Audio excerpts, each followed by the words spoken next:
This is Duke University. Welcome to the final presentations of Story Plus.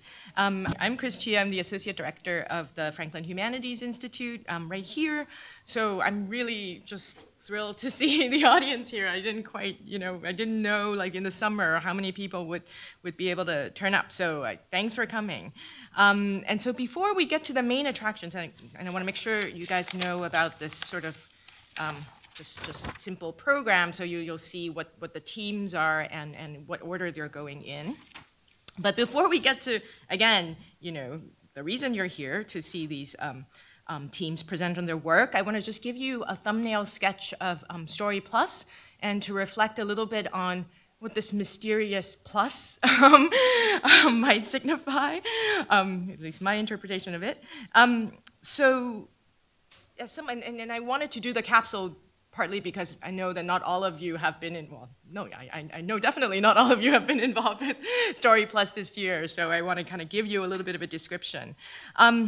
But some of you may know this already. Story Plus is a brand new program originating from the Office of the Vice Provost for Interdisciplinary Studies, and Ed Ballison, he will be joining us soon and giving some closing remarks. He's also one of the clients of the program. So the program is offered by the FHI in conjunction with Basque Connections and also Versatile Humanists. And this is how we described the program when we began recruiting students in the spring. So this is kind of on our website if you want to look for it. Story Plus is a new 6-week summer research experience for students, undergraduate and graduate, interested in bringing academic research to life through dynamic storytelling. Undergraduates will work in small teams with graduate student mentors in a collaborative and creative research environment. Each project will have a sponsor, which may be a Duke faculty member, community partner, etc. Students will learn to conduct qualitative humanities-based research and to communicate their research through effective storytelling techniques. So having actually run this program once now, I would say that this passes the truth in advertising test, and hopefully the students will attest to that as well. And there are some experts on bait and switch advertising among the presenters, so they can tell you with some historical sort of context. Anyway, so that's that's the sort of official description. So again, what is this plus in Story Plus? It's just kind of a catchy name. It's like Data Plus, and is it A plus, whatever. But for me, the plus symbolizes the really intensely social, connective dimension of the research and work that this program supports and really encourages. And there are a couple different dimensions of this as well. So last Friday, in the sort of final weekly project check-in that we have with the Story Plus students, the members of the different teams were reflecting on how they've learned to collaborate, among other things. And I was, as a kind of process geek, I was really just, struck by the way the students were talking about the iterative process of building common systems and common vocabularies, and then kind of splitting out to work individually, coming together again to refine their shared knowledge and processes. And so, that to me is sort of a really beautiful thing to see. And as someone who sort of had to learn these things sort of like in a much less kind of organized, intentional way, I really sort of appreciate the benefit. And over the past 6 weeks, I've also had the privilege, and genuine privilege, of watching the graduate mentors work with the students and the team sponsors. I've been just honestly starstruck, and people can attest to this because I've told many people this. I've been starstruck by the skill and dedication that our grad mentors have shown in guiding and supporting the undergraduates, helping them not only with the task at hand, but also with reflecting on what they're learning. There was a moment a few weeks ago in one of the sort of, again, a group check-in discussion where somebody one of the grad mentors just made a very subtle comment to encourage one of the students to really sort of dive in on one of the questions to reflect on a particular experience that she's had. And it was a moment that sort of made my day. And finally, there's the plus of the broader and tangible social context of research. All of the projects that you'll be hearing from today are part of larger processes, conversations, and communities that extend sometimes well beyond Story Plus. One of our projects is an open research collaborative on classical philology that has already involved the work of multiple scholars and students at Duke and beyond, and may one day spawn the hashtag Geeks on Greek. You'll see that. I think it's on here right now. And one of the projects is a digital companion to a print book that will add new chapters, so to speak, to a supposedly finished work. And that's Ed's book, and Ed has joined us. To add to that book and to maybe bring in potential new audiences, we have a series of interactive stories designed to help employees of a major international nonprofit organization, RTI International, understand their own organizational history and engage with it. We have a web exhibit that will serve as a web exhibit of largely unexplored archival materials that will serve as a resource for other researchers in advertising history. And then we have a policy memo, and the students were showing me the stick 33-page single-space memo that will be used by again, a nonprofit client to chart a strategic way forward in minimum wage advocacy. So all of these projects are adding to connecting with, amplifying all these existing and sort of still expanding bodies of knowledge, and really having a kind of richly sort of public dimension. So I don't want to talk too long, and so I just want to in the spirit of talking about pluses, and I want to just thank sort of a series of sort of fairy god people who've made this these 6 weeks possible, and you'll know why. So you yourselves know what you've contributed and added. Jules Oldendahl-James, Maria Wisdom, Laura Howes, Sarah Dwyer, and of course the FHI staff, Sarah Rogers, Max Zalen, Mary Williams, Pam Montgomery, and Eric Barso, who's behind the camera. And so with that, and you have the program, hopefully, and I want to make sure also to acknowledge a few students who've had to actually leave at the end of last week for various family obligations and in one case, a congressional internship. So I want to just acknowledge Lizzie Elizabeth Butcher, who's part of the Race and Ethnicity and Advertising team, Annie Lowe, who's part of Talking Wages, Elle Eshelman, part of Suckers and Swindlers, Inessa Chandra, and, I'll think Inessa's first, Inessa Chandra for Pope Wrote a Dictionary, and also Hunter McGhee, who actually is taking a final right now, so he can't be part of the presentation, unfortunately. But okay, so that's all, and then also for the Story Plus teams, please finish your survey, okay? All right. Thank you for being here this morning. And so we'll kick off the Story Plus presentations with our project that we completed for the Research Triangle Institute's 60th anniversary. So the Research Triangle Institute is also called RTI, or RTI International. So in case you're wondering what that acronym stands for, that's what it stands for. And we'd like to say a big thank you to the RTI team for being here this morning. So we have Beth and Jennifer and Amy supporting us here. So we're grateful that they could take time out of their busy schedules to be here. In terms of me, I'm the graduate mentor on this project. My name's Adela Dinova. I'm a PhD candidate in philosophy. But I will hand over to the two stars who actually did most of the work that you'll see here, and they've done a fabulous job. So introducing Claire and Lola. Hello, I'm Lola. I'm a current rising junior, and I'm majoring in history. I'm Clare McKern, rising sophomore, and I'm double majoring in history and statistics.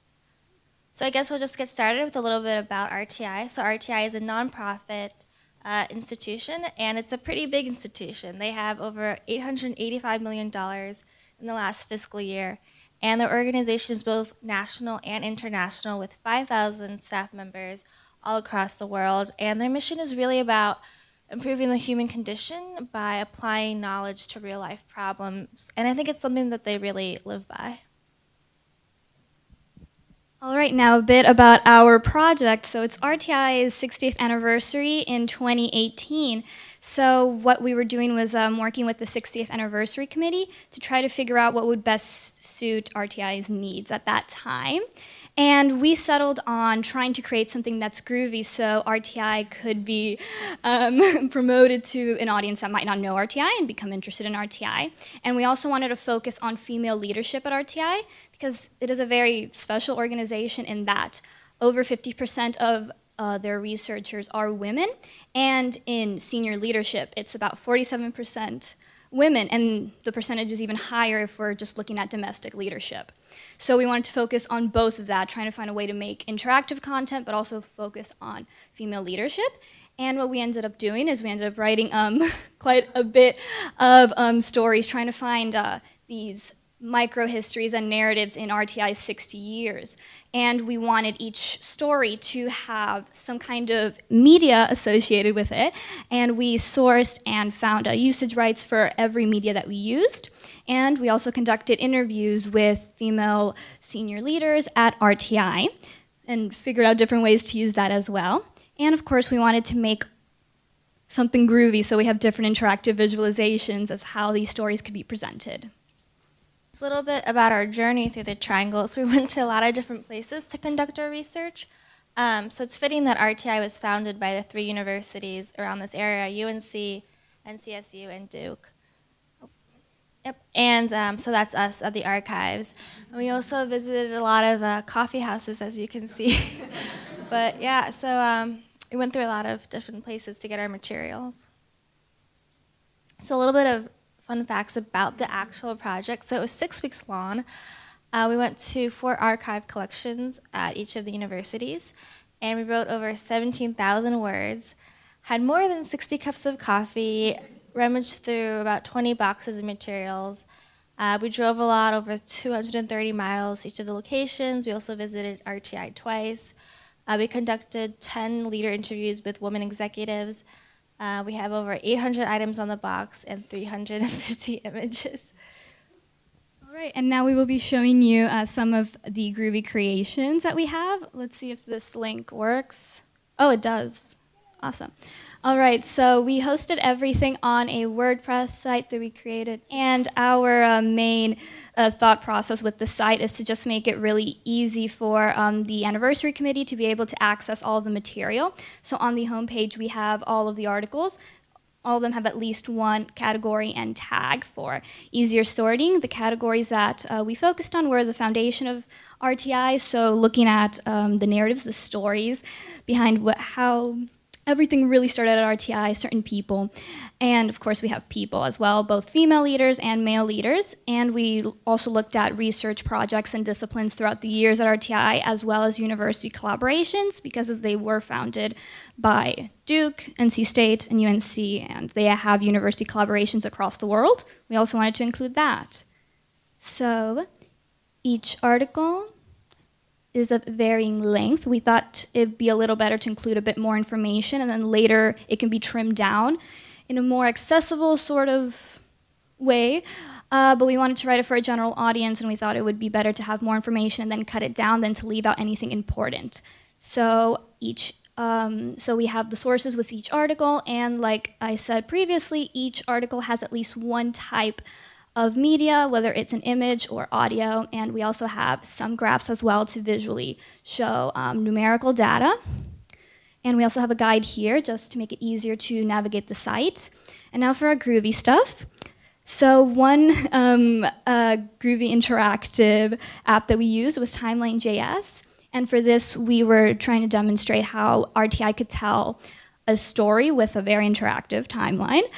This one actually goes through the foundation story for RTI, started when it was just an idea, and ending the first year that RTI broke even. There was a bit of debt in the early years, but ever since 1962, they've never looked back. 900 million revenue, so very good. All right, so yes, we have pictures for everything. We have audio. But it was right after that that Bob Haynes decided that now is the time that we've got to move. We've got to use our bank resources to help the state of North Carolina. Without access to borrowed capital, companies couldn't do it. And all of the audio on this. Timeline is actually oral interviews conducted with the founders of RTI before they passed away. So, all right. And the second app we have is another timeline. This one is actually on Tori, and it actually tells the story of different female leaders throughout the decades at RTI. Each decade focuses on at least one project led by a female leader at RTI. And then for our third interactive, we have an interactive map on ArcGIS, and it's basically a story map. So this shows RTI's university collaborations with universities from around the world. And basically, the user can click on a location or on a picture, and it will show up with the more detailed story. And then the user can go to the RTI website if they want to learn more, or the blog post that talks more about that project. And it's just a way to visualize projects in different categories. And then the last visual we have is a sway presentation on Gertrude Mary Cox, and she was one of the founding leaders at RTI, and she was also a world-renowned statistician. So this just goes through her life story, and she's a pretty amazing person, and just in terms of like her leadership and her ability in the math field, which is usually a male-dominated field, especially in the 1960s. All right, and then also on the site, we compiled the interviews that we conducted. We don't have the interviews completely here. They will be in a separate cloud-based server, but we're actually using this to show the anniversary committee how we thought we could have a Humans of New York-esque style write-up on leaders at RTI in a way to researchers, scientists tend to be in a bit of a glass castle, is that the term, far away. So we want to humanize them and show people about how they spend their day and what they really like about RTI. So the write-ups include a bit of a summary of what we talked about in our interviews, but also I'll include direct quotes from RTI's female leadership. And here we also have a media gallery, and this includes the images that we used in our stories, all with their sources and permissions. But these aren't all the images, and we have a lot more. These are just the ones that are on these stories. But we will have the complete image database on our box folder. And the Duke team page is just about us. All right. So thank you for coming today. But before we go, we also wanted to say thank you to everyone who made this project possible and who helped our team, because although there are 3 people who did all this work, mainly Lola and Claire, who did all these fantastic visualizations and wrote up all the stories, we had a huge amount of help from all the staff at the different libraries. So we would like to give a big shout out to the NCSU staff, particularly Kathy Doran, who couldn't be here. We'd also like to say thank you to Elizabeth Dunn from the Rubenstein Library and Mark Thomas from the Perkins from the Duke Library, who really went out of their way in the beginning of the project to help us put our bibliography together and identify all the different sources. We're also going to give a big shout out to Brian over there from OIT, who helped us think through all the technology, because there was a lot of learning that went into being able to create all these kind of materials online. And finally, we'd like to give a huge thank you to all the Story Plus team members, the other project teams, Professor Balason for making this even possible, and a big shout out to Christina for organizing and answering about 1 million questions and living on Slack for the last 6 weeks. So thank you so much.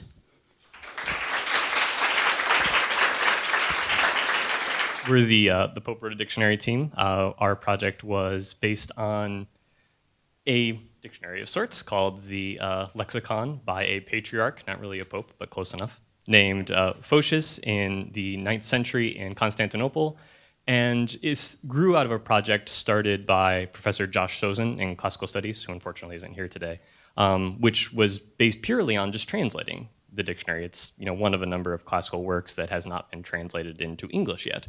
And so his idea was like, well, this is sort of an interesting thing, we should translate it. But there wasn't really any work on kind of getting into the meat of the text and how Photius made this incredible work that we have. And so our job over the summer was to sort of probe our way into that. My name's Clinton Kinkade. I'm Tori Lee. The 3 of us are all in classical studies. Yeah. And I'm Alex Fowler, last and least. Yeah, so before we just hand it over to Lucian and let him tell you guys, what exactly we've done over these past 6 weeks, we just wanted to thank Professor Sozin for organizing this, thank Story Plus for kind of giving us the opportunity to work on this with everybody, but especially thank our undergrads who signed up really having no idea what they were getting into, none of whom knew ancient Greek. This is a text written entirely in ancient Greek, and not easy ancient Greek either. But they've all been fantastic. Two of them, unfortunately, couldn't be here today, but they've all been just the best help, and we couldn't have asked for a better group of undergrads to work with. So. All right. Okay. I'm Lucian Lee. I'm a rising sophomore, and I'm a history and computer science major. So no classics background at all before this. It was kind of a shock. And unfortunately, Hunter and Inessa couldn't make it today, but they were huge helps in the project. All right. So this is Sotius, the supposed author of the text that we were looking at. Apparently, he wrote the text when he was still in his early 20s, like rich, well-educated nobleman with no church experience. So, I mean, it's kind of like this is a massive work with 16,000 entries, and he wrote it when he was our age, so it was just kind of shocking to realize that. And later, when he became Patriarch of Constantinople, he became much more famous for his theological works, and he was the patriarch responsible for sending Cyril and Methodius to Russia to convert them to Christianity. So that is what he's much more well known for, instead of writing this lexicon. And this is the work that he wrote. Our modern version of it was translated, or not translated, was compiled by a Greek scholar named Christos Theodorides. And this was essentially his life's work. He died in the middle of writing the third volume. So yeah, it's kind of, it doesn't bode well for us working on this project. Yeah, but you can see in the background, that's what the text looks like. It's very, very dense. He obviously put like years and years of his life into working on it. And it's just kind of amazing just how much effort was put into it, both, I guess, on Sotius's part and on the part of Theodorides as compiler. Okay, just for some background, these are 4 important other lexica that were used in compiling the Sotius work. And from here, you can really just see the sort of historical continuity that we were dealing with in this project, because the earliest lexicon that we were looking at was Harpocration, which was from the 2nd century AD, AD, and it was, there are some entries that are basically exactly the same in Sotius 700 years later, and now we in the modern day are looking at it and looking at these exact same entries passed down from the 2nd century and maybe even earlier, because there are works from like classical authors from ancient Athens, and it's just sort of amazing to see how this knowledge made its way down. And that's a diagram known as a stemma, tracking the progression of the synagogue work. And in the PowerPoint, we say that it's fragmentary, and you can kind of see what that means there. There's multiple versions that have split up from the main version, and sadly, only one of the branches has made it down to us from the present day. And that's part of what made this project very difficult, is because there are so many different versions of it that use different sources, cite different lexica, and essentially we've lost all of them. And there's no way to really say like what works, what authors were cited in the other versions. And you can see the SU and the PH are the 2 other lexica that we were dealing with, Sotius and Suda, and they were from different branches of the Sigma work. And that made our work even more complicated because we don't have either of those 2 branches. So we can't really say for sure what was in them, and it's a lot more difficult to evaluate the relation when you don't. It's kind of just like looking for a needle in a haystack when you don't have the work that they used to find their entries. Okay, and when the title of the project said dictionary, it kind of is misleading because a lexicon is kind of difficult to describe, but hopefully you can tell from the entries that I've posted here. So like, for example, there's the first entry, which is literally just a Greek phrase with no explanation, no definition, no synonyms, and it just says Demosthenes. So it'd be like you opening a dictionary and it just says like a word and then Shakespeare with no other explanation. And then you have these like other massive, massive entries that cite like up to 10 different authors, 10 different works, and they have like little stories in it, and this is talking about like Demosthenes defending someone at a trial, and like it's just kind of amazing, like the huge range in the amount of detail that is provided, and that partially comes from how essentially Photius didn't write the majority of this. We don't know if he wrote any of it, so he spliced together all these different sources to try to create a lexicon, and it sort of resulted in this like non-standard style of writing. Okay, and going into the project, as our grad mentors have said, the undergrads had no experience with lexicography whatsoever. We didn't have any preconceived notions going in, so I mean, of course, you're not going to have opinions on like Byzantine lexicon. So like, there's nothing that really like tinted the, I guess, our work in this project. It was just all starting from a blank slate and just building on that. And the claim that we were working on that we had tried to solve for the entire project was, did Suda copy directly from Photius? And we've basically concluded that he probably didn't, but we don't have enough evidence to say either way. Initially, when I first started, at least, it seemed very obvious that Suda copied, because if you just went through, there are maybe half the entries that were like exactly the same between the two lexica, and it's just, you know, if you say like there's like an encyclopedia and then another encyclopedia been like 50 or 100 years later that was almost exactly the same, you just assume that it's copied. But there was really no way to know, because they could have used the same sources, they could have, and like we ended up concluding that they probably did use the exact same sources, but different versions, and that accounted for some of the differences. So it was just very difficult to conclude anything on that. Okay.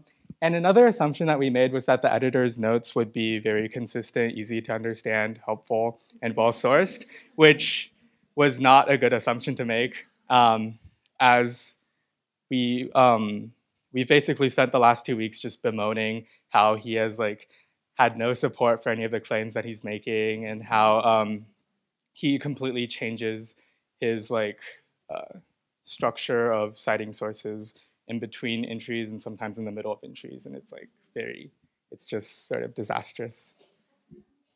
So challenges that we were dealing with is obviously the huge size of the lexicon that we were working with. And again, it was kind of liberating in a way, because there was just no earthly expectation that we would come to any point of finishing. And that was nice, because we could just work, get as far as we could, and basically just progress without having really any like fixed end goal to make it to. But it also sort of lacked structure in a sense. Like we couldn't just have like, oh, we finished this entire lexicon. It just wasn't possible. And again, the language is a huge barrier. The entries were in ancient Greek, the notes in the margin were in Latin, and the introduction of the work was in German, languages that I don't speak at all. So that was kind of unfortunate, but luckily we had 3 grad mentors to help us work through that. Again, the next 2 points sort of go together, the fragmentation of the synagogue and the fact that we've lost so many of the lexica that they're citing made it very difficult to come to any concrete conclusions, because we would have a series of entries that didn't have any source, and we would be like, oh, maybe Photius wrote it. But there was no way that we could really conclude that, because again, we've lost so many ancient Greek sources that there's no way you can prove that there isn't a missing source that accounts for all of those entries. And again, the inconsistent editor notation was a pretty big issue, because we couldn't make any claims, because the sources, the source that we were using, the editor was just so flawed. Okay, and this is an example of a page from the lexicon. You can see the ancient Greek text, the Latin marginal notes, and then the Latin notes on what he chose to include or take out. And yeah. Most of our work was done in this section. That's the section that deals directly with the sources. Okay. And approaches that we tried were Okay. We compared pseudo-hypocreation and Sotius entries using the notes. So we would look at the ones where Theodoridi said they were exactly the same, and we would try to find patterns in the content and the subject of those entries. And we looked at we built several author spreadsheets that sort of categorized entries by the authors that they mentioned and tried to figure out if there were any patterns in that. And we sort of did this fun activity where we printed out just dozens of pages from the lexicon and highlighted the entries that cited multiple sources to see if we could visually see any patterns. And we, again, tried to look at the entries where there was supposedly no source to see if we could figure out if Sotius wrote them or if there was a missing source that we could find from that. Okay, this is an example of comparing the 3 lexica entries. Oh wow, that's a really low-res picture. Okay, well, this is a really bad picture that I took of the process of highlighting and just going through visually and looking for patterns in that. And that's the result of that. And this is the result of looking for trends in the authors. Talk about these. So some observations that we made was that Suda was a much bigger project. So the entries ended up being longer and having more content. And again, as I said, we concluded that Suda most likely did not copy from Sotius, but we couldn't really make any claims for sure. Mostly, there wasn't any observable pattern in what Suda copied from Sotius and what Suda did not. And there were several sources that Sotius used, but that were omitted almost completely from Suda, which sort of invalidates the theory that Suda just sat down and copied entries from Sotius. And other observations that we made were that Suda focuses on comic playwrights and orators, and he de-emphasizes poetry and history, which makes sense because his goal for the lexicon was to be a work for orators and people who wanted to speak like the ancient Athenians. And again, I've noticed personally that plagiarism was a huge, huge trend. Like people would just copy directly from ancient lexica without giving any citation at all. And we would be going through just the Sotius lexicon, and the majority of the sources would just be lifted directly from ancient, either ancient authors or just other lexica without any citation. And it was just, I guess, very jarring to see their attitude, because I guess they didn't see it as plagiarism, they just saw it as a way to preserve the chain of knowledge further down. And again, I just noticed that the transmission of knowledge was really resilient. And it was just shocking to see how these entries that were thousands of, like 1,000 years apart would remain the exact same just through copying, and how this knowledge would be preserved. And further questions that we wanted to deal with, but we unfortunately lacked the time to, was just looking at the entries with no known source and trying to piece them together, either find the ones that are related to build one of these lost lexica, or to see if we can find a Sotius writing style and sort of identify the entries with no source that way. And of course, complete the translation of entries in Sotius, but that's, again, something that I'm not capable of doing. And to go through all of the ancient authors and compile a sheet. And again, the last entry is very similar, to try to identify these missing sources through deeper analysis.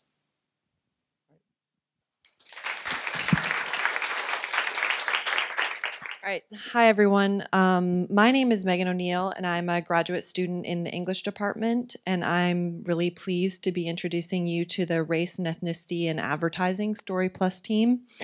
2 of our 3 undergraduates are here to present to you guys today. Cyan DeVeaux is a rising sophomore studying computer science and visual and media studies. And Cyan has deep interests in media studies, pretty broadly conceived, and she'll be actually spending the rest of her summer working on a research project on the representation of mental health in children's animated media as part of the Thompson Writing Program's Regal Scholars Initiative. And Chen is also a rising sophomore studying art history and economics.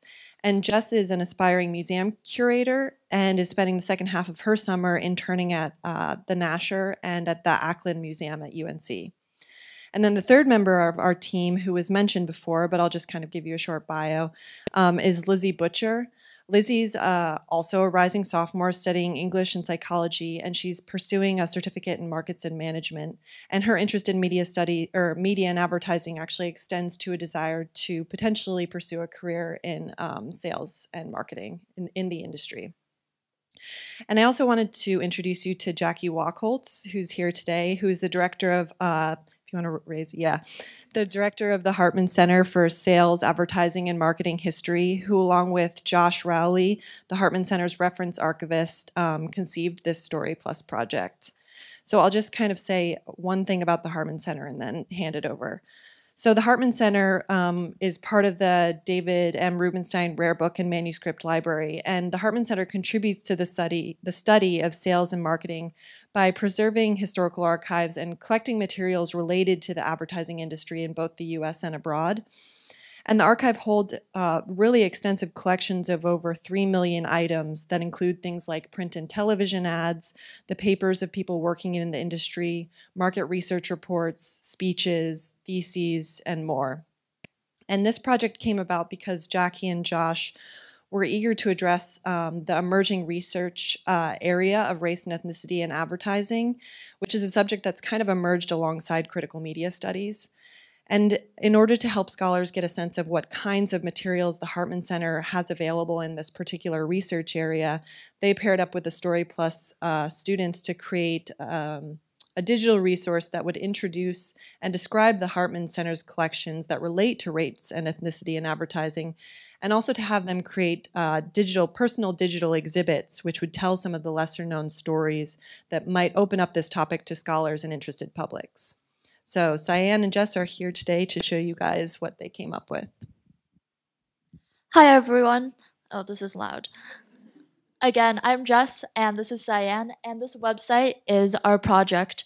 It consists mainly of two components, one which is cataloging the collections in the Hartman Center, and the other is our personal digital exhibits about facets of marketing history.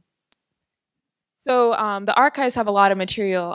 So fortunately, both Josh and Jackie, they started us off with a list of collections that they suggested to us, which was really great because it provided us with a starting point for this project. And moving forward, we started doing some keyword searches and kind of digging around to see what we could find. A few weeks into the program, we started the web development site, So this site is hosted on Omeka, which is a platform supported by Duke Libraries. And I just want to give a special shout out to Hannah Jacobs from the Wired Lab and Michael Dahl, who really helped us with building the site and working around the less intuitive features of Omeka. So welcome to our website.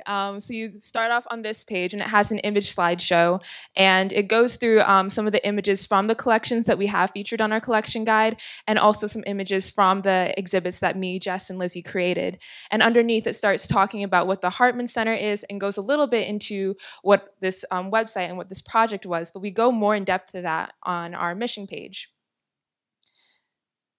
So on our mission page, we start off by talking about the scope of our project. So for our project, we particularly looked into advertising materials related to underrepresented racial and ethnic groups within the United States. So for the past couple of weeks, we have had discussions as to whether the title of our project, Race, Ethnicity, and Advertising, which is a large umbrella that encompasses everybody, fits what we're doing.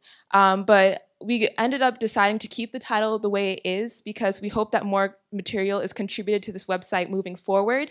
But we did want to outline what our website currently showcases in this mission statement so that the users of our website aren't confused or don't have any misconceptions. We then talk about what they might find on our website, and we also talk a little bit about Story Plus so that they know what this project grew from. Under the Collections tab, a researcher can find many of the collections that we went through, and when you click on one of the links, it'll show you in a little bit more depth what the collection has. So this collection in particular, African American History, Marketing, and Professional Posters, it contains a variety of posters that showcase different events in African American history, prominent figures, and also ads like this kind of encouraging people to vote, and also some NAACP membership joining material. So this is an example of what it looks like. And from there, you can click into the collection guide, which will open into a different page. And next, we have the gallery. So the gallery serves as another way for our users to see the different materials that the Hartman Center has and kind of give another visual element and interactive element to it.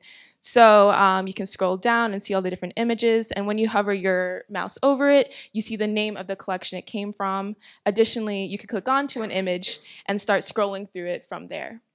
So just another interactive part of our website. And then after going through those tabs, a visiting researcher might be wondering where to go next. And that's where our research tips page comes into handy. So it talks a little bit about keyword searches and synonym searches so that they can find items that are outside of the collections that we mentioned under the collections tab. And then additionally, this website will hopefully want to make that researcher actually come to Duke and visit the Hartman Center for themselves and see the collections. So we have a Visit Us page about how you can reserve materials from the Rubenstein Library, and as well as the contact information for our clients, Josh and Jackie. So finally, we have our exhibit page. So in addition to the kind of research guide that we have on this website, our clients also wanted us to have this exhibit portion. And it just so happened that the 3 different topics me and my team members did fell in line with the 3 different types of materials that we have on our website, being the representation of minorities in advertising, marketing to minorities, and working in the industry. So I'm just going to start with the exhibit that I created called Closing the Gap, where I talk about professionals of color working in advertising from the 1940s to 2000s. And two of the takeaways I had from this project was that when doing archival research, you can start off with an idea of things that you want to find in the archive, realize you can't find those things, and have to adapt your project accordingly. And also a thing that was really interesting was that because we were working with primary source material, I did use secondary sources to help contextualize them, but also realizing that with those primary sources, I was also kind of writing a secondary source, which was a really interesting thing that I hadn't really done before. So I'm just going to go into depth with one tab and kind of gloss over the others. So the 1940s and 1950s, it was really hard for African Americans to get jobs in general market advertising industries, and if they did, they were limited to either low-level positions or as specialists in the Negro market. So to get jobs in advertising, a lot of them had to work in Black-owned advertising agencies, and those agencies went through some financial risk because general market companies wouldn't give a lot of their businesses to these agencies, and that is seen in a portfolio made by Clarence Holt, and Clarence Holt was one of the first African American executives hired by a leading New York agency. And in this letter, he's writing this to the Lever brothers, and he's letting them know, hey, you guys need to reach the nationwide Negro market and start placing your advertisements in Black-owned newspapers. So he sends this letter to them, and then this is the response that the Lever brothers sends back to them. And basically, they're rejecting Holt's proposal, and they say, quote, "We do not at this moment believe it wise to direct special advertising at special groups, whether they be Negroes, Methodists, Swedes, or American Legionnaires. They all are reached by our extensive regular campaigns, just about as well as persons who have no special groups." So that's kind of hard to believe when you see pamphlets like this from 1945, where they call the white press inadequate, indifferent, or worse.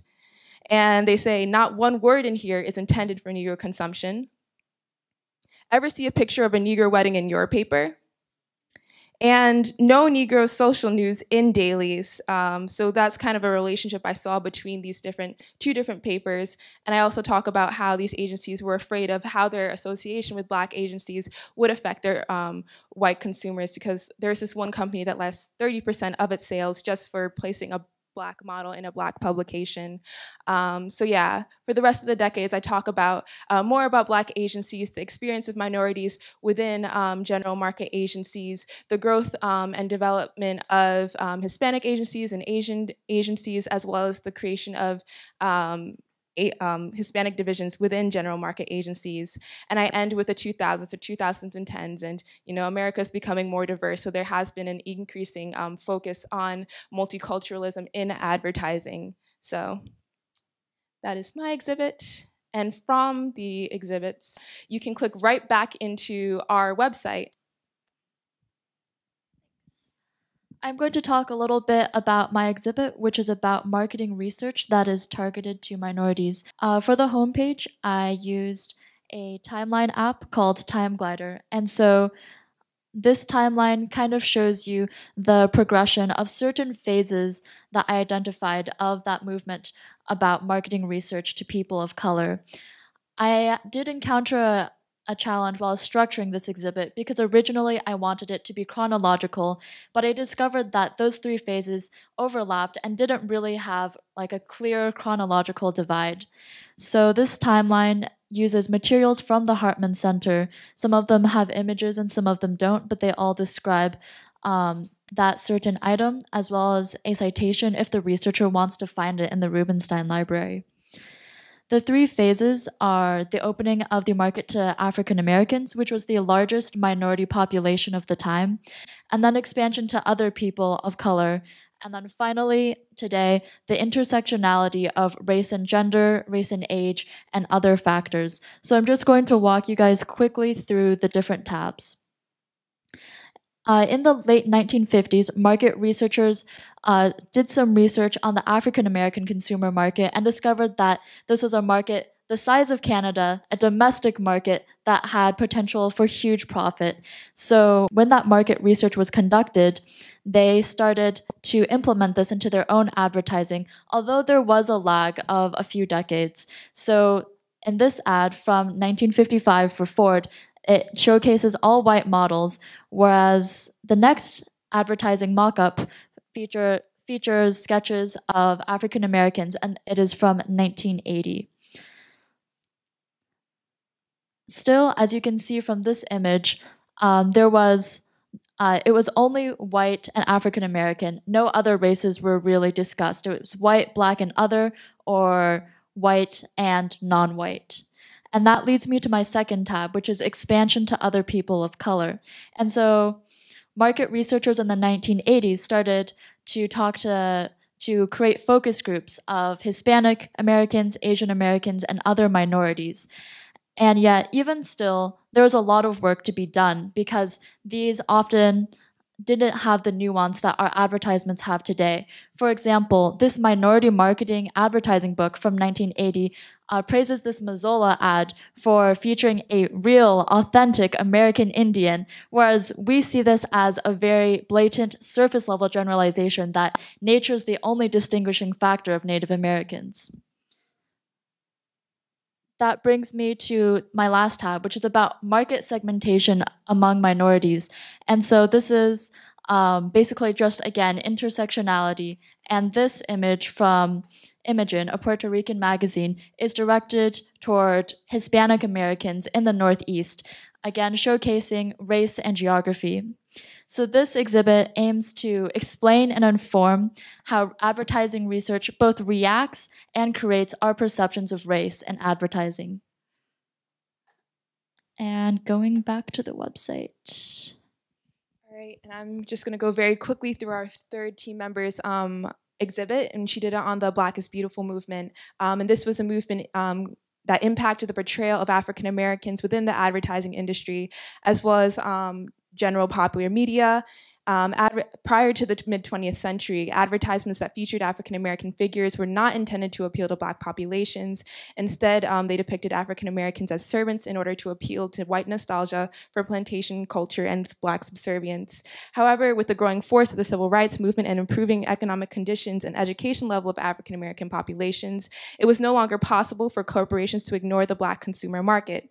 At first, advertisements that included African-American models were dominated by Eurocentric beauty standards. All models, both Black and white, overwhelmingly displayed light skin, narrow noses, and long straight hair. But then the Black is Beautiful movement emerged in the 1960s and changed this trend. Natural Black skin, wider noses, fuller lips, and curlier hair became more popular, as well as sayings such as, I wear my skin proudly being splayed across magazine pages. There's more of a variety of makeup that complemented dark skin tones, and the afro emerged as a symbol of empowerment and Black pride. And popular beauty standards shifted. The African American became a legitimate consumer as well as an empowered individual, and popular media would no longer be able to portray Black populations in consistently subservient roles without facing public outrage and backlash. And if you want to read about these exhibits in more detail, we're happy to say that this website is now live as of yesterday afternoon. So if you navigate to the Hartman Center's website, there's a link on the announcements, or you can go to collections and guides. And down here you can find the link to our website. And there it is. Thank you all so much for coming and listening.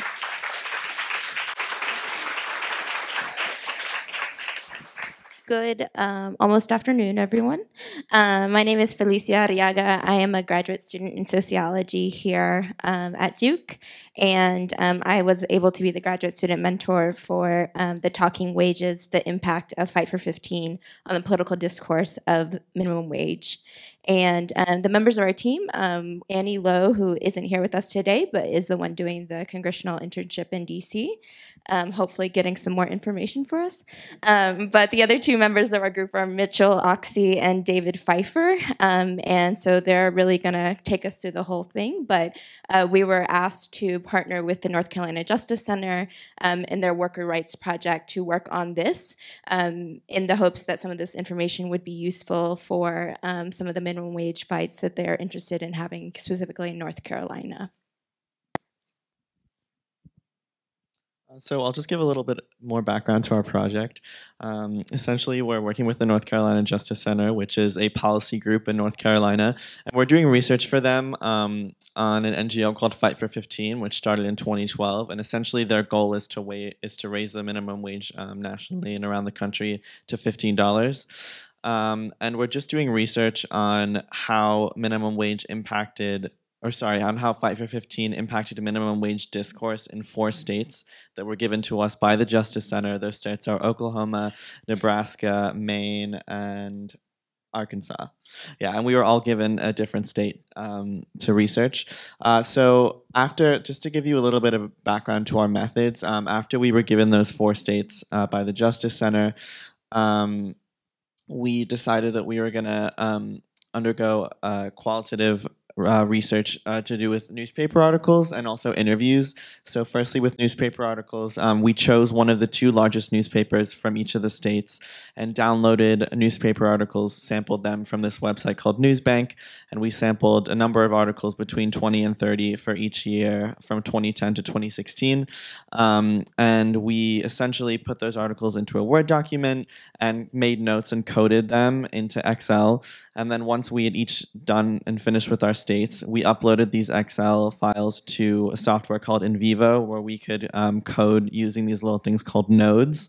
And essentially, it was able to help us categorize certain findings that we had found from the different articles and present them visually, and also just help us get a better idea of the general trends that we could find across the states. So if you go to the next slide, you can see this is an Excel spreadsheet for one of our states, for Maine. So we had different categories and we made notes on them. And this is an example of how we could essentially display our data visually in DeVeaux. So you can see these are different nodes that we had and different subcategories. So we could see kind of where different words and different categories had come up the most in each of our 4 states. So that was really helpful for us. And then we also conducted interviews as well. We each contacted a few people from our states. And then luckily we were each able to get one response from a certain figure in our state, and we conducted interviews for them. So that was pretty exciting. And essentially, we're going to start with the summary of our findings. I'm going to kind of talk you through a couple of key terms that might be helpful when we discuss our summary findings. So tipped wage, which is basically wage paid to an individual who receives a substantial amount of tips while working. I believe the national tipped wage is $2.13. And then preemption law, which we'll talk about, occurred in a couple of our states. It's basically a state level law that prevents local jurisdictions from creating their own minimum wage laws. So those are a couple of terms to keep in mind later on. And also a ballot measure versus legislation. These were kind of two things we were studying in the States. A ballot measure, it's where constituents vote on proposed legislation to decide on its passage. The citizens have direct control over the outcome of proposed legislation. You can see the top image there is an example of a ballot. You can basically take yes or no for your vote. And then legislation, that's state, local, or federal government representatives vote to decide if proposed legislation should be enacted. So it's like elected officials deciding for you. So that's kind of a key difference that you might want to keep in mind later on. So.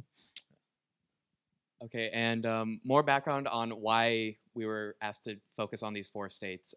Oklahoma was chosen sort of a control because there's very little going on in terms of increases to the minimum wage at a state level. But our other 3 states all had recently successful ballot initiatives to increase the minimum wage at a state level. So our focus was to see what made these campaigns successful and whether this group Fight for 15 had any presence whatsoever. An additional consideration was also that these 4 states are traditionally more conservative and rural on a national level. So they're more comparable to a state like North Carolina than, say, New York. So you can see this is actually the present breakdown of partisanship in each of the state level representation houses. Nebraska is unique because it's actually unicameral, so it only has the upper house, but as you can see, pretty much everything is Republican except for the lower house in Maine. And there's also a different consideration of whether Fight for 15 was predicted to have a high, moderate, or low impact in these states. And this is just a general timeline of some of the stuff we found when we were initializing our research. One of the things that we found right off the bat was how in 2013 and in 2014, the 3 states that ended up having successful ballot initiatives actually had failed legislation attempts to increase the state minimum wage. Arkansas and Maine failed in 2013, and in 2014, a Nebraska proposal also failed. Going forward into the actual ballot proposals, we saw that in 2014, both the initiatives in Nebraska and Arkansas passed, while Maine didn't pass until 2016. And Maine is actually quite contentious right now because that was the one state that actually worked to increase the state tipped minimum wage. And actually just last week, the legislature in Maine voted to remove that provision, and they're going to maintain a lower minimum wage. So the fight is still going on, essentially. And in terms of preemption, actually, Oklahoma was the first state in our sample to pass a preemption law in 2014, and Arkansas similarly passed one a few months ago in March.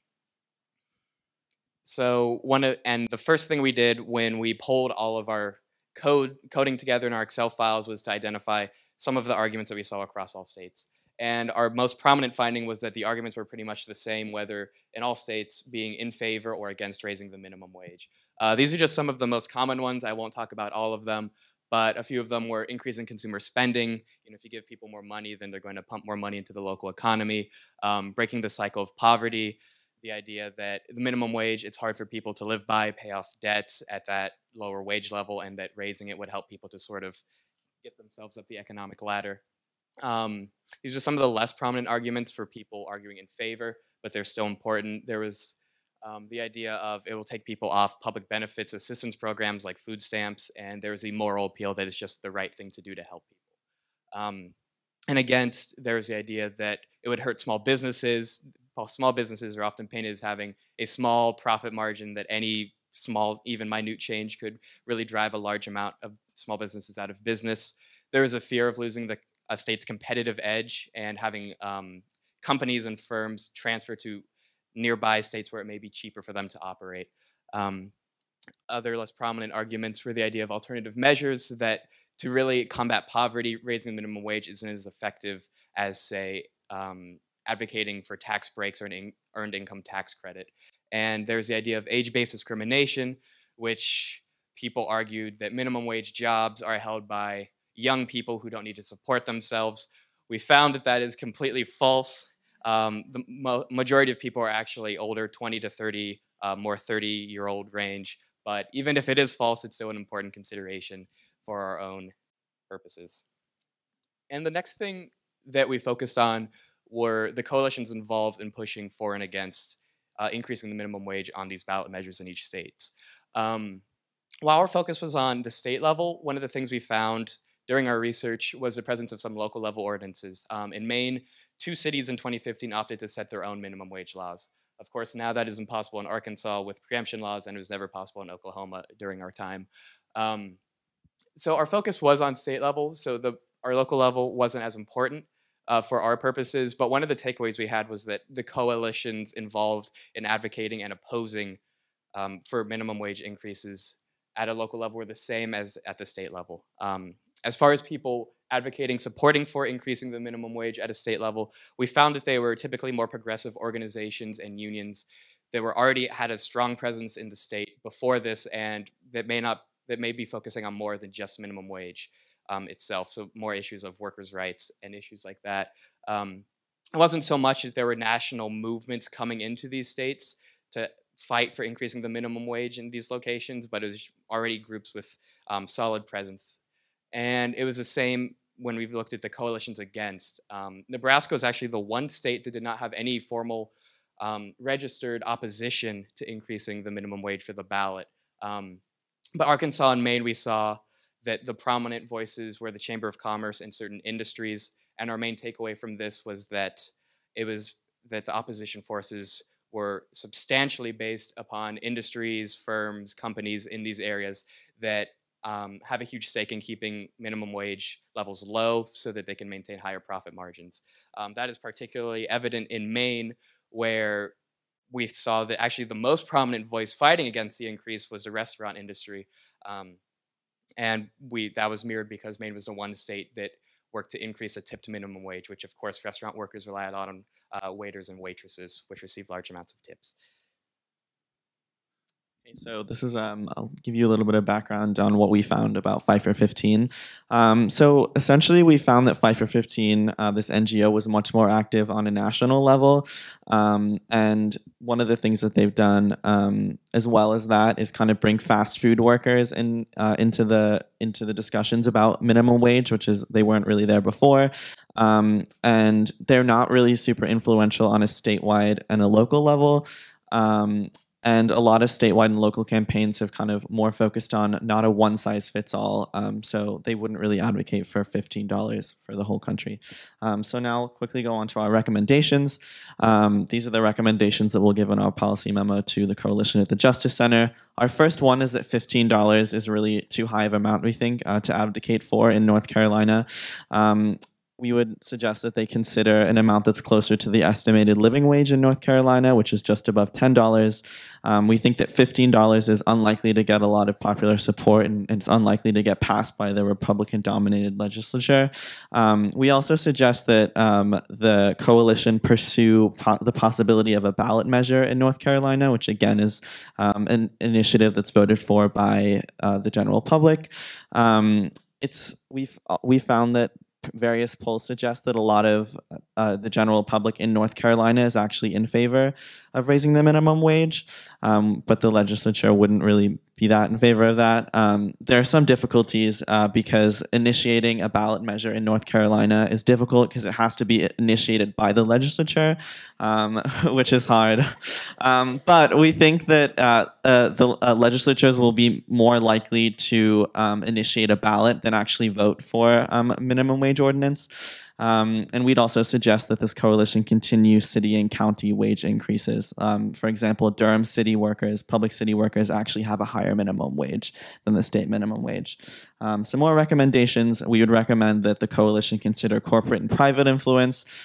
Large corporations like Walmart and Costco have actually raised their minimum wages above the federal level, so they're definitely important players in the game. That might not necessarily be very popular with the labor coalitions, but it's something that they should consider. We'd also suggest that they continue to strengthen a multi-sector coalition, which includes workers like tipped workers and sub-minimum wage and farm workers to kind of include them in the conversation. So yeah. Thank you so much. We have a lot more information that we couldn't present on this. Our memo was about 32 pages, single space. So if you have any more questions or want us to elaborate, please do so in the question and answer session. Thank you. Hi, everyone. It's an honor that I get to present the Suckers and Swindlers team. Our client was Professor Ed Ballison, and we started off with his recently published book, Fraud in American History. Our project was designed to create a companion website which not only builds on the themes presented in the book, but also considers the opportunities and challenges of using an online platform for reaching out to different audiences that might not be as available for a traditionally published academic monograph. So I'm the shadow graduate mentor. I'm not on the program. I was never here. And Ashton Merck is the real graduate mentor in the history department with me. And then we have two of our fabulous undergraduate students. Today we have Avery Boltwood and we have Claire Chen. And we can only present a tiny fraction of all of the content that they created for the project. So today we're just going to show you one piece of sort of a narrative that each of them presented. And then Ashton will present the website. And then after the Q&A session, we found an absolutely bulletproof investment scheme, and we would love to kind of meet potential investors just back here in the corner. And without further ado, Avery. And so in starting this project, we definitely had a lot of freedom in deciding what the project would be, which was wonderful but also kind of terrifying. Because we had 200 years of American history to work with and 6 weeks to do it. So it's like, how do we pick out what actually is interesting and meaningful in that time? But that being said, since we had that freedom, we were able to look around and really find what interested us and engage with that. And so generally what we did is we had two kinds of pieces. We had short blurbs, which were basically 200-word descriptions of things that we found that were interesting, but maybe there wasn't a whole lot of information for. And those were one thing in the timeline. And then a second thing we did is we would write these, what we call deep dives, where we take a case that seems to have a little more meat on the bone, that's something that seems more intriguing to us, and write a 500-word short narrative piece about that. And that will also go in the timeline. So the first one that we're looking at is, we're looking through newspapers and we see this title, Oleo frauds have cost $27 million. And it's pretty impressive that somehow the government was defrauded by not butter. But yeah, so reading the article, we're like, we want to see what was actually going on. And so we see in this that, okay, so apparently there was this issue, there was taxation, there were different types of oleomargarine, there was colored, there was uncolored, and then farmers were upset. And so already you see that the instance of fraud is a little more complicated than just this thing happened. And so we try to think about, okay, how can we break this up into different characters? So we've got seemingly, you got the government on one hand that seems to be kind of a protagonist that's victimized. You've got the farmers who are maybe also victimized, and then maybe an antagonist in the oleomargarine industry. But of course, as we do our research, we find that it's not quite as straightforward. But using these characters allows us to go through research and go through sources that better approach the stories that we're being told. Because one narrative line is what we want to create, but really there are lots of narratives feeding into this. So for instance, following what the government was saying about their position in this whole issue, we'd look to congressional records, we'd look to court records, things like that that give their picture. And we see there was a lot of debate in the period about whether this taxation should be there because there were this distinction between colored margarine, which was yellow and looked like butter, and then uncolored margarine, which was white. And the question was, is yellow margarine inherently fraudulent? Which was definitely the farmer's argument. But the thing is, there are some ways that fraud was being actively committed. Like you've got people who are selling that product as butter, but then you have people who are being a bit sneakier and selling it as uncolored, but then coloring it right after the manufacturer has produced it by the vendor themselves. So anyway, we see that the narrative is not quite as straightforward. So we want to see, that fraud is more than just event A happens by person A, hurts person B, and then you're done. Rather, we're looking at it as a set of interactions between people setting incentives. Because as you see, you've got 25 cents for a box of margarine, but given the tax on colored margarine was 10 cents, that's a pretty strong incentive for people to try to cheat the system and work to avoid that tax. So really, we have to think about how is it that consumers are interacting with these firms? How are firms interacting with the government? How are these characters playing with each other in a sort of narrative? And how can we present that in a way that evokes good fiction or good writing in general? And so this kind of approach is something we try to keep in mind as we progress with the project. Awesome. Now, okay, this kind of fraud didn't end with butter in the 1910s, unfortunately. And I'd just like to point out, a lot of you received a pamphlet in your seats today. That's just a mock-up. You can find some of our deeper dives in there. So sort of the longer written pieces on the front, lovingly created by Anna, our graduate mentor, or not our graduate mentor, shadow mentor. But if you flip over to the back, you can see yet another example of a similar fraud, but with very different circumstances. So if you lived in Baltimore in like the 1980s and you were looking to buy consumer electronics, chances are you heard of a store called Lucian's. Yes, someone agrees. Now, Lucian's was a very well-known, at least in the local Baltimore area, known for consumer electronics, home appliances, and they built up a very strong, loyal following. You can see in this particular ad, they actually advertised that they've been family operated for the last 50-some years. And I really want to emphasize this loyalty piece because especially in the consumer electronics industry in the 80s, because it was so vastly profitable, because there was so much technological innovation, there were a lot of small companies that seemed to spring up almost overnight, all of whom needed to attract customers in a specific geographic area and prevent them from going to like other stores, also in the region. And so you can already kind of tell that there's this kind of edge that Lucian's had to, this balance that they had to approach between being ultra competitive and like getting bodies through the front doors as like quickly and as like quickly and consistently as possible, but also trying to maintain this kind of like family operated sort of loyal, high quality approach. And as you might imagine, Lucian's fell on the wrong side of that balance. So in 1975 and in 1985, the state of Maryland's Consumer Protection Division actually cited and fined them successfully for doing what was called nailed to the floor advertising. So it was common practice in this time to have these kind of, and you can kind of see some of the ads, these fabulous deals in the local newspapers. And then as soon as the customer came through the door, you tried to sell them another product that was a little better and obviously higher priced. Now that was fine, that was legal. But if you were selling so-called nailed to the floor items in your advertisements that you had no intention or ability to actually sell, you were just looking to sell that higher quality or higher priced item, that was illegal. And so Lucian's was doing that, was fined for it. This particular ad was an even more serious accusation that came along in 1992.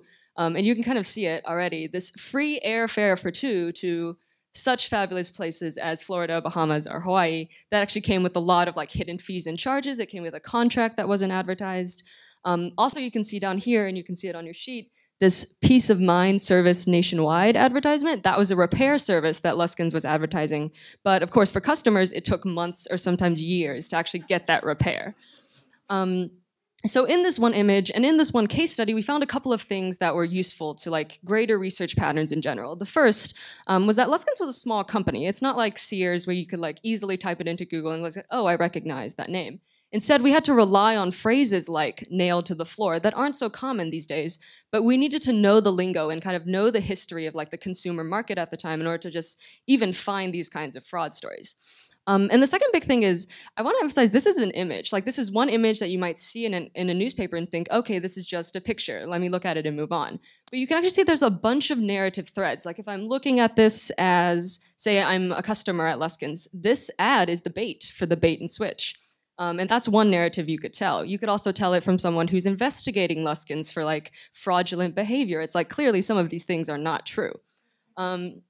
And so kind of that was a theme that kind of arose in a lot of our research that Avery's already kind of mentioned, is that even in one image, the richness of kind of looking at one piece of media and being able to use historical research to kind of tell a series of greater narratives about it has been an incredibly rewarding part of this entire experience.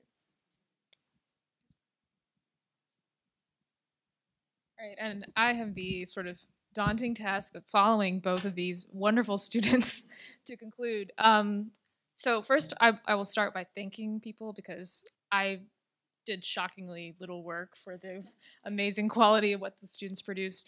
So thanks to Avery and Claire and Elle for all their hard work. And Elle is at a wedding right now, so she's having a lot of fun. One of the things that I wanted to do as the grad mentor, and of course, thanks to Anna for just sort of stepping up, you know, I sort of voluntold her to help me with this. I couldn't be here for the last week, and I was able to just sort of waltz in here this morning and there'd be this amazing presentation. So thank you so much to Anna, the cleanup hitter, for this mentorship process. So one of the things I did was I had the students focus more on creating the stories, and I would deal with the really not as rewarding or interesting task of trying to figure out how to put this on the web. So to give you a sense of the scale of what they have done, this timeline is, for those 2 stories that they gave, this timeline is all the stories that they have come up with, and it's not even scrolling all the way down, but there's more. So they've really done a lot of work here. And each of these expands, and then it will eventually link to an even longer story. And most of these stories are also connected to typologies that are part of the book, and they're outlined in the book, but they will eventually connect to all this. So this is sort of a much longer work in progress, this website. And right now it's actually not public because we are still sort of negotiating a lot of the permissions. So, but this will eventually, in the near future, be public. So anyway, so thanks again to the Story Plus team for setting, and to Ed for setting up this amazing project, to the teammates, and to my cleanup mentor, Anna. I think that's all we have. And so thanks.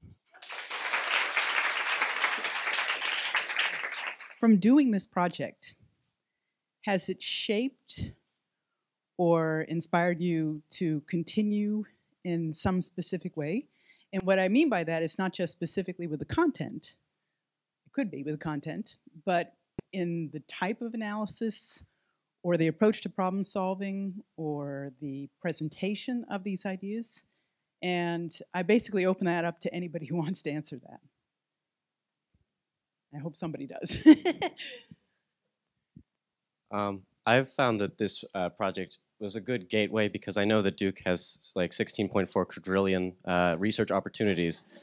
But I think this was a good introduction. I think to help situate us in the research environment. Our graduate mentors had us meet with different people in the visualization department, different people in Lilly. Because, I mean, we know that Duke has a lot of resources, but unless we've actually interacted with them, it doesn't really feel like they exist.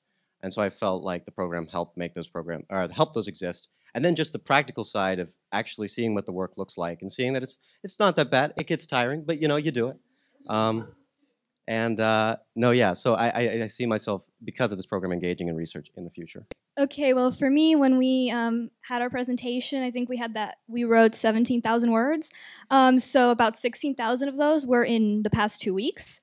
And if previously I was scared about writing a 100-page senior thesis for history, I really don't have that issue anymore. I believe Jules had a writing workshop, and she told us how writing can be a bit scary sometimes. I'm really not scared anymore. So that's definitely something. You say that the ballot initiative has to be initiated by the legislature? How? It was to go forward. Is it a bipartisan? Like they need to say this is needed, or can an individual legislator? For specifically in North Carolina? Yeah, so North Carolina is sort of unique from the states we looked at in that case. It does have to be introduced by the legislature and then approved by a 60% majority in each chamber of the House, of the Congress.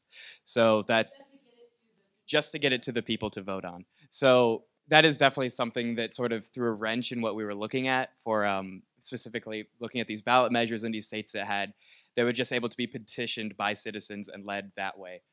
So that's why applying it to North Carolina was a little bit difficult, but I think that going forward, pushing for that ballot initiative in the state could be better than just, say, pressuring legislatures to specifically raise the minimum wage. A lot of times I feel like what research does is make processes transparent, right, or attempt to.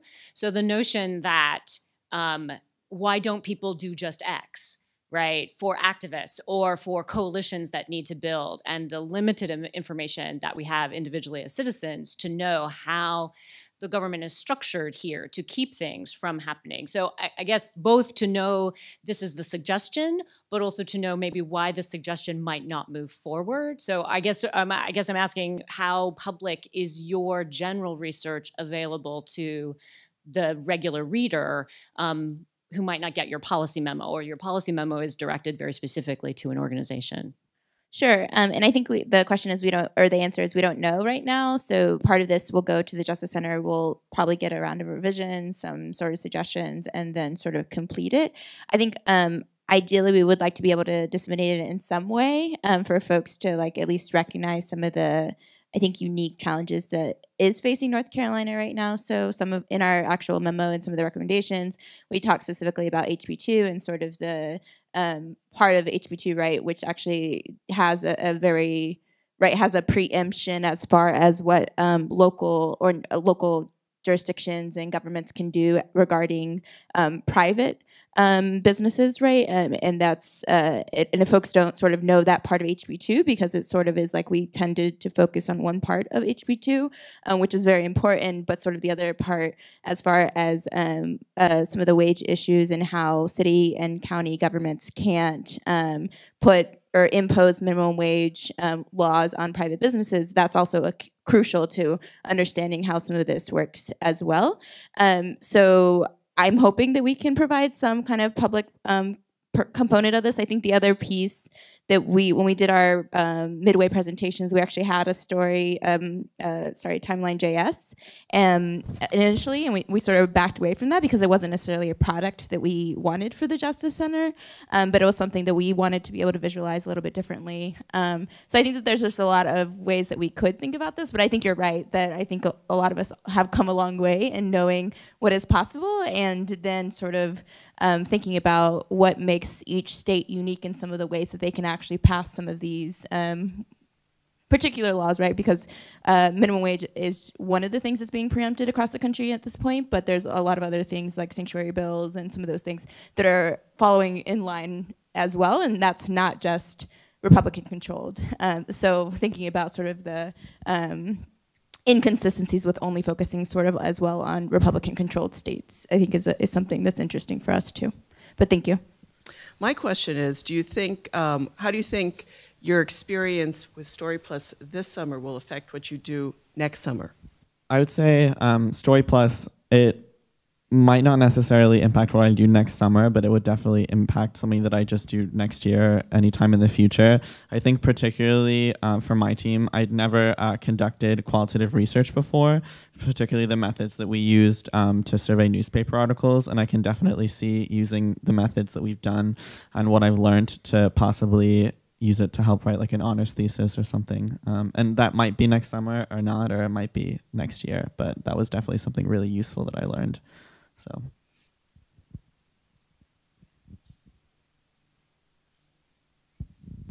Hi, so I'm in actually, I'm an undergraduate student, but I'm in kind of a unique position where I'm graduating in December, a semester early, where I think most of the Story Plus participants are underclassmen or freshmen, sophomores. So like next summer, hopefully I'll be employed.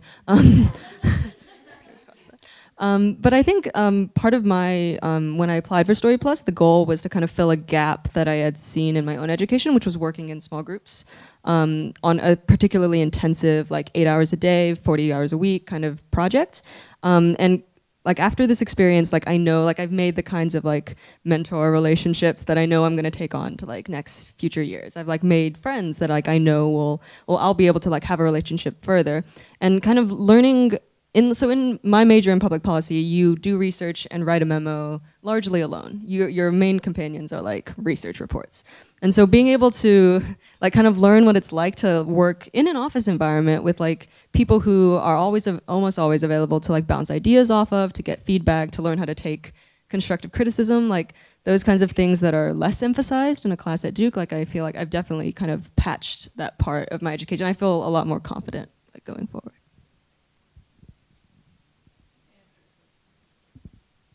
So as one of the graduate mentors for the Suckers and Swindlers team, I would absolutely do this program again. as a mentor.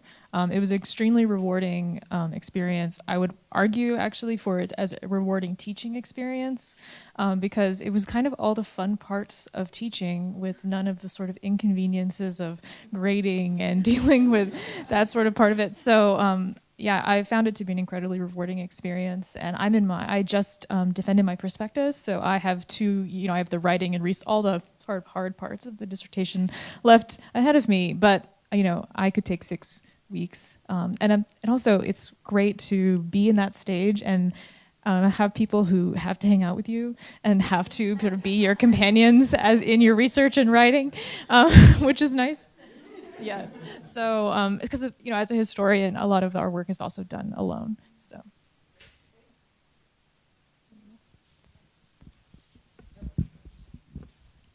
So I think we saw examples of visualization from all of the groups, and we saw a great example with the Fight for 15 group about how the visualization that you did in vivo impacted the way that you developed your memo. I would like to hear from the other groups about any kinds of impacts on your research that the visualization process may have had. So when we presented to our clients, this isn't necessarily a high-tech type of visualization, but we actually had this paper sketch that we showed our clients and that we showed to a lot of different people about what we wanted for our website. And having that on paper really helped us see the kinds of features that we wanted on our website and what would help the researchers most while building our website.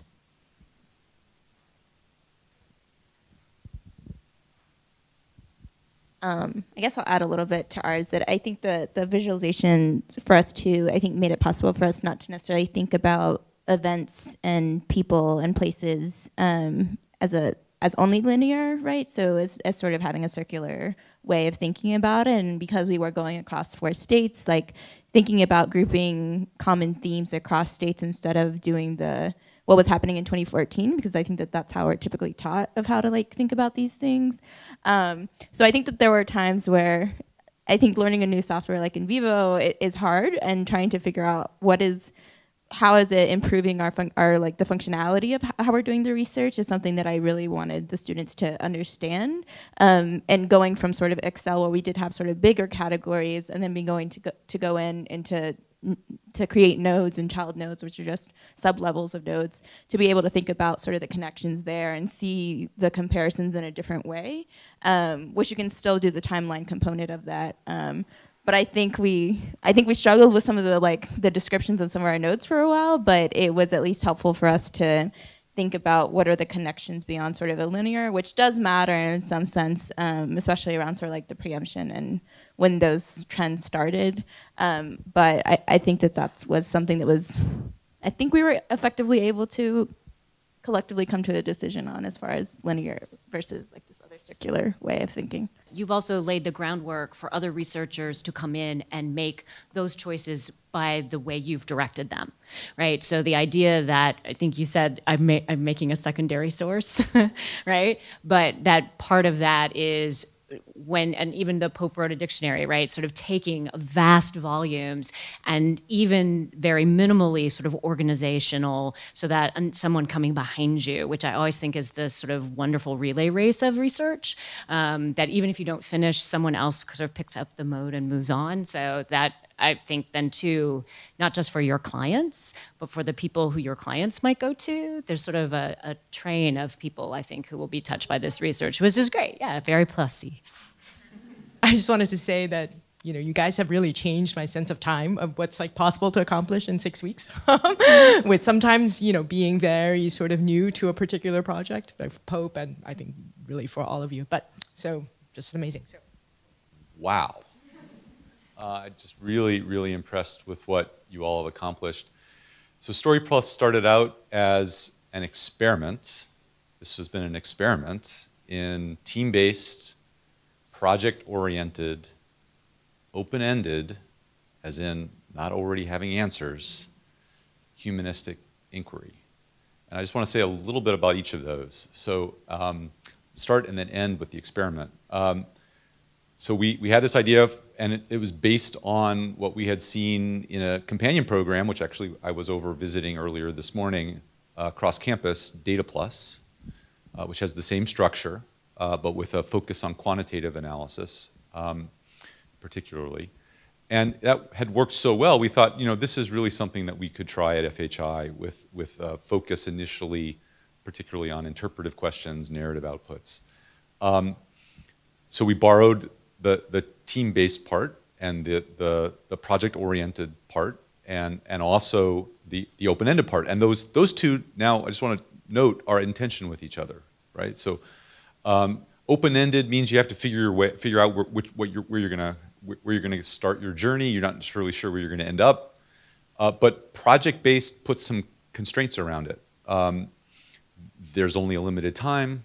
There's the idea that you want to get something done, even if it's not done for all time, that serves some clear purposes. And it's just been fascinating to hear how you all have negotiated that tension over the 6 weeks.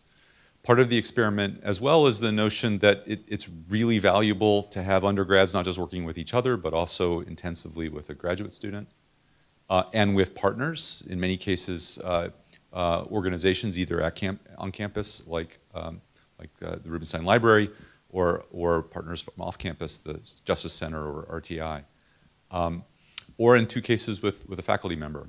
And my sense is that this has been, on the whole, an extraordinary success from seeing what you all have accomplished. I, of course, am also mindful that I have some degree of bias to see it succeed. So I'll also point out that as 3 of the teams know from the visit yesterday, we happen to have had a delegation of 6 professors, including a provost from another university, visiting us yesterday and this morning. And they spent some time yesterday afternoon with 3 of the teams, and I cannot underscore enough how impressed they were with both the structure of the program, but more importantly, with what they saw as the experience and the benefits and learning that has gone on for all of the participants. Really, they were bowled over.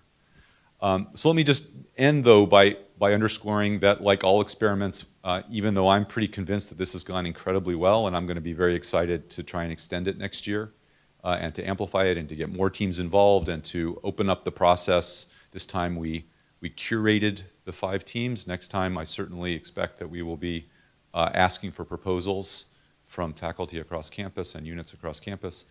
I also am quite aware that that maybe not everything worked as optimally as it might have. And I just want to underscore how important it is to all of us that we get your surveys back. And we will take that data very seriously, and we will think hard about how we can make this an even better set of opportunities next time around. And then finally, there's been a lot of thanks offered, but I have to do it as well.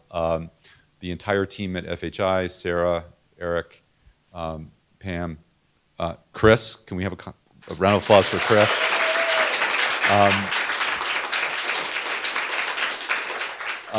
I've been amazed at how hard the graduate mentors have worked. Laura Howes in my office played an incredibly important role in getting the initial structure for this put in place.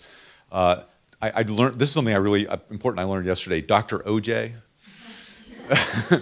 Jules Oldendahl James, and Maria Wisdom played, I think, a really great supporting role as well. And I know how absolutely crucial our partners have been in providing guidance and feedback.